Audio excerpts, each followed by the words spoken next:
Hello everyone, welcome to our channel Nursing Knowledge #Nightingale Nursing।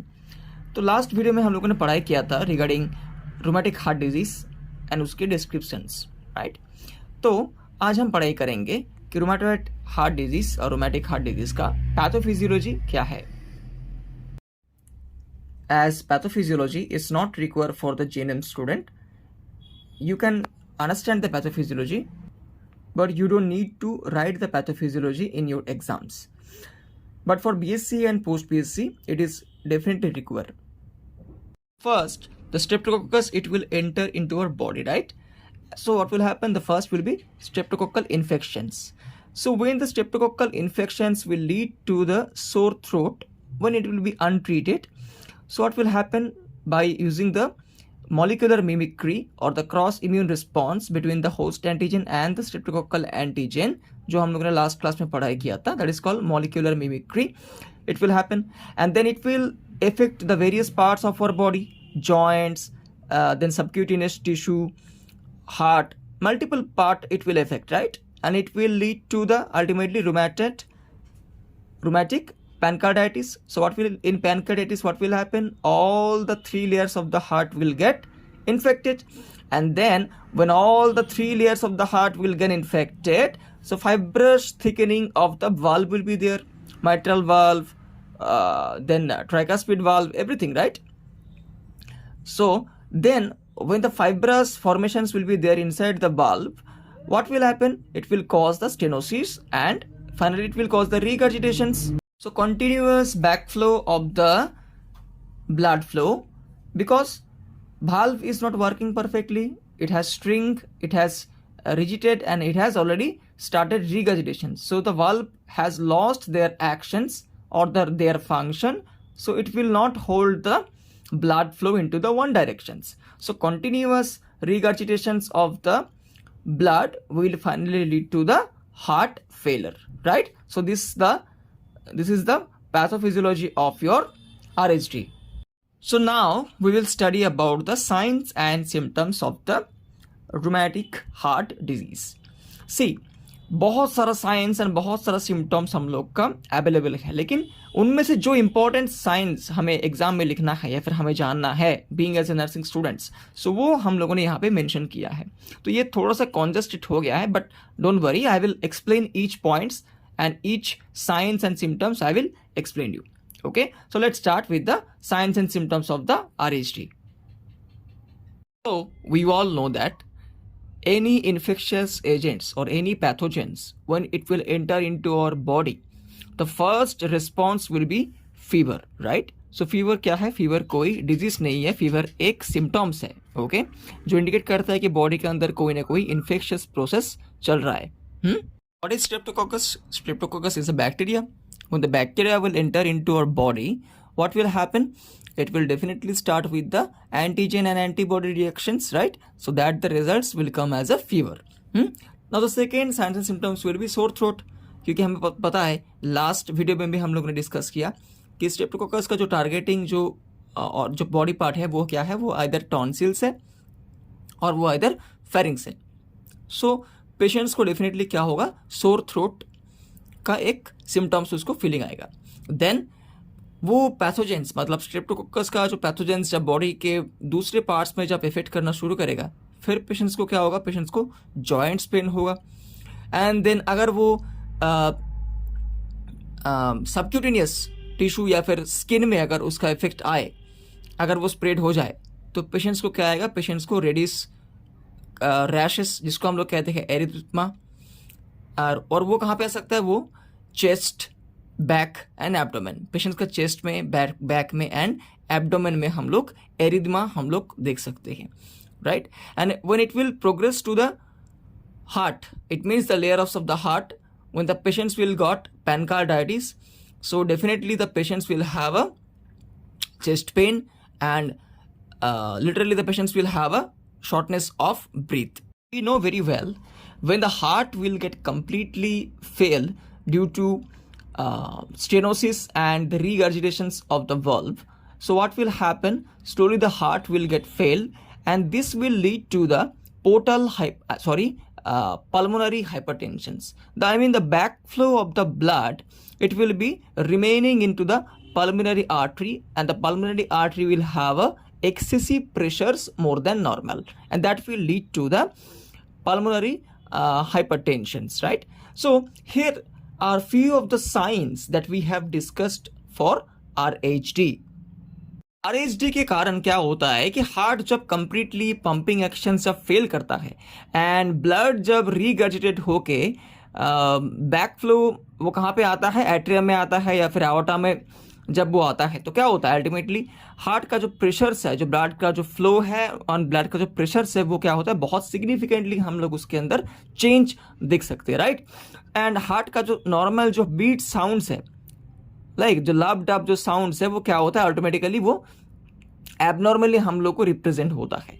तो आप exam copy में लिखेंगे कि हाँ मरमर होता है, राइट? मरमर मतलब हम सभी जानते हैं कि that is abnormal heart beat. लेकिन आरएचडी केसेस में अगर जो सबसे जो मेन टाइप, मरमर का भी बहुत सारा टाइप होता है, ओके? तो वो हम डिटेल्स से अभी नहीं पढ़ाई करेंगे। तो अभी मतलब सिर्फ हम लोग को नाम जाना कि कौन से मरमर हम लोग आरएचडी केसेस में हम लोग दिख सकते हैं, दैट इज ऑस्टिन फ्लिंट मरमर। ये क्या होता है, सीवियर एओर्टिक रीगर्जिटेशन, जिसको हम लोग कहते हैं एआर, ओके? एओर्टिक रीगर्जिटेशन के वजह से क्या होता है, पेशेंट्स का जो हार्ट बीट है वो फिफ्थ इंटरकोस्टल स्पेस, ओके, मतलब मिड क्लेविकल लाइन में एक एबनॉर्मल साउंड हम लोग को फील होता है, ओके? एबनॉर्मल मतलब हार्ट बीट हम लोग को सुनाई देता है, that is called Austin Flint murmur, and that is not normal sign, okay? Next sign is Baker sign. Okay, what is the meaning of Baker sign? I have mentioned over here arterial pulsations in retina. Usually क्या होता है कि retina के अंदर venous pulsations हम लोग follow कर सकते हैं with close observations, ये बहुत कॉमन है।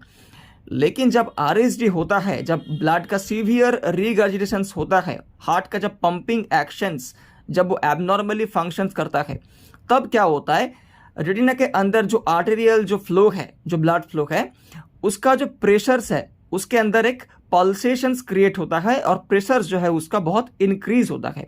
तो हम लोग क्या दे सकते हैं, रेटिना के अंदर आर्टेरियल पल्सेशंस हम लोग रेटिना के अंदर ऑब्जर्व कर सकते हैं, और जिसे हम लोग कहते हैं बेकर साइन, ओके? तो ये सब जो नाम है ना, इसको आप थोड़ा एक्सप्लेन करना पड़ेगा, इसको पहले समझ लीजिए, because this all signs know is very much important, and when you are mentioning in your copy, जब आप उसको एग्जाम कॉपी में जब उसको मेंशन कर रहे हैं, तो डेफिनेटली आपका जो मार्क है वो डेफिनेटली इंक्रीज होगा, क्योंकि आप जो बहुत सारा सिग्निफिकेंटली जो इंपॉर्टेंट जो साइंस एंड सिम्टम्स है आप उसको क्या कर रहे हैं, आप उसको मेंशन कर रहे हैं। Now the next sign is Hill's sign, okay? यहाँ पे क्या होगा कि पेशेंट्स का अगर आप अपर लिम्ब पे, जैसे हम लोग यूजुअली बीपी यानी ब्लड प्रेशर जब चेक करते हैं तो वो एक रेटिंग देता है, राइट? और उसी सेम बीपी मशीन से जब आप पेशेंट्स का लोअर एक्सट्रीमिटीज पे आप जब बीपी चेक करेंगे तो दोनों के अंदर बहुत सिग्निफिकेंट चेंजेस आएगा, उसे हम कहते हैं Hill sign, okay? So now the next sign is dancing carotid sign, okay? ये क्यों होता है, क्योंकि जब एओर्टिक रीगर्जिटेशंस होता है तो एओर्टिक रीगर्जिटेशंस के वजह से क्या होगा, कैरोटिड आर्टरी के अंदर एक बहुत ह्यूज प्रेशर्स क्रिएट होगा ब्लड का, और क्या होगा, कैरोटिड जो आर्टरी है वो प्रोमिनेंट हो जाएगा, एंड वहां पे हम लोग एक पल्सेशंस हम लोग फॉलो कर सकते हैं, जिसे हम लोग कहते हैं dancing carotid, okay? So now the next part is diagnostic evolutions of RHD. So the first diagnosis process, as we know, that the basic part, that is history collections, right? कि patients को कोई sore throat का अगर problem था तो कितना दिन पहले उनका ये प्रॉब्लम हुआ था, या फिर उनका बचपन में कोई ब्रीदिंग डिफिकल्टी या फिर कोई भी लंग्स रिलेटेड कोई भी इशू हुआ है कि नहीं, या फिर उनके फैमिली हिस्ट्री का ऐसा कुछ केसेस सामने आया है कि नहीं। तो वो सब हम लोग को एक प्रॉपर हिस्ट्री कलेक्शंस हम लोग को करना है। Then physical examinations, of course when the patients will have a symptomatic of RHD by many signs and symptoms that we have studied few minutes back, patients को क्या होगा, बहुत सारा साइंस एंड सिम्टम्स शो करेगा। तो उसके basis से हम लोग क्या कर सकते हैं, हम लोग एक प्रॉपर फिजिकल हम लोग एग्जामिनेशन कर सकते हैं।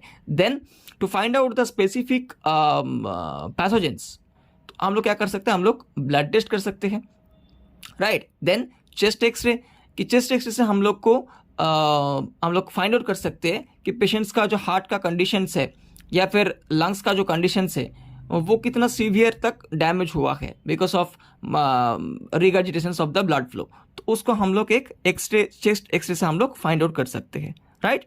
Then synovial fluid analysis, we know that streptococcus एक ऐसे बैक्टीरिया है जो सिर्फ और सिर्फ हार्ट को नहीं, नर्वस सिस्टम को, जॉइंट्स को, स्किन को, सबक्यूटेनियस लेयर सबको वो इफेक्ट कर सकता है, राइट। सो अगर पेशेंट्स को जॉइंट्स में अगर कोई भी अगर लाइक फाइब्रोमाइल्जिया, अगर पेशेंट्स को जॉइंट्स पेन हो रहा है तो चांसेस है कि स्ट्रेप्टोकोकस जो बैक्टीरिया है वो स्प्रेड हो चुका है जॉइंट्स तक।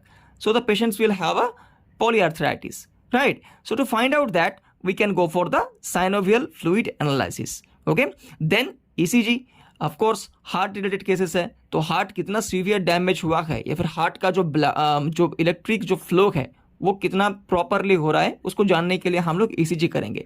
लेकिन जब हम लोग ECG करेंगे तो क्या होगा, वहाँ पे प्रोलॉन्ग PR इंटरवल होगा, ओके। मतलब P and Q R, right. ये जो वेव्स है ना, तो P और R के अंदर जो इंटरवल होता है वो क्या होगा, वो प्रोलॉन्ग होगा। इसके बारे में हम लोग ECG क्लास में डिटेल्स में पढ़ाई करेंगे, ओके।